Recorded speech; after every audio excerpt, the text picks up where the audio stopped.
طاقت کی ضرورت تب ہوتی ہے جب کچھ برا کرنا ہو، ورنہ دنیا میں سب کچھ پانے کے لیے آپ کا حسن عمل اور اخلاق ہی کافی ہے۔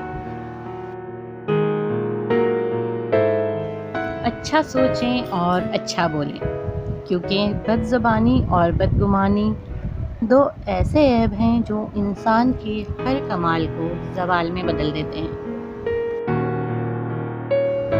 یہ دنیا مکافات عمل ہے، کسی کو دھوکہ دو یا پیار، یقین مانو وہی لوٹ کر کسی دوسرے بندے سے آپ کو ملے گا۔ غصہ ایک غیر ارادی فعل ہے، لیکن پھر بھی اتنا سمجھدار ضرور ہے کہ خود سے تگڑے پر نہیں آتا، اور اگر آ بھی جائے تو اندر ہی رہتا ہے، باہر نہیں آتا۔ اگر تم کسی چیز کو چھوٹا دیکھ رہے ہو تو تم اسے دور سے دیکھ رہے ہو، اور دور سے چیزیں چھوٹی نظر آتی ہیں۔ اصلیت کا پتہ تو اس کا سامنا کرنے سے ہوتا ہے۔ کچھ لوگوں کو اونچائی پر پہنچنے کی اتنی جلدی ہوتی ہے کہ وہ چھوٹے لوگوں کا ہاتھ پکڑنے کی بجائے بڑے لوگوں کے پیر پکڑ لیتے ہیں۔ صرف غلط ہونے پر وضاحتیں نہیں دی جاتی۔ کئی بار ہم وضاحتیں اس لیے دیتے ہیں کہ سامنے والا ہمیں عزیز ہوتا ہے۔ بوجھ صرف غلطیوں کا نہیں ہوتا، چاہتوں کا بھی ہوتا ہے۔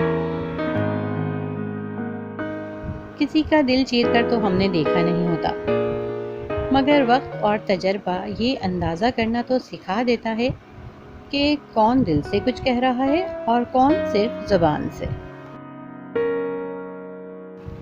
ہمارے لہجے کی کڑواہٹ ہمیشہ ہماری اکڑ نہیں ہوتی، بلکہ ہماری زندگی میں برداشت کی ہوئی تلخیوں کا نتیجہ ہوتی ہے۔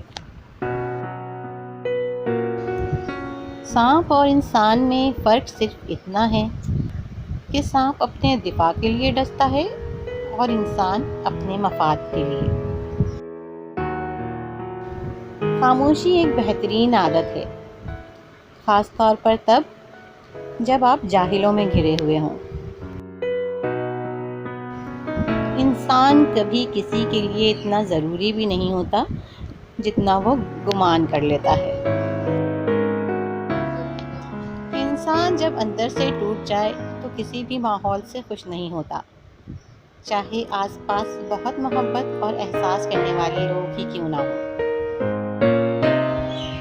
کچھ لوگ قسمت کی طرح ہوتے ہیں جو دعا سے ملتے ہیں، اور کچھ لوگ دعا کی طرح ہوتے ہیں جو قسمت بدل دیتے ہیں۔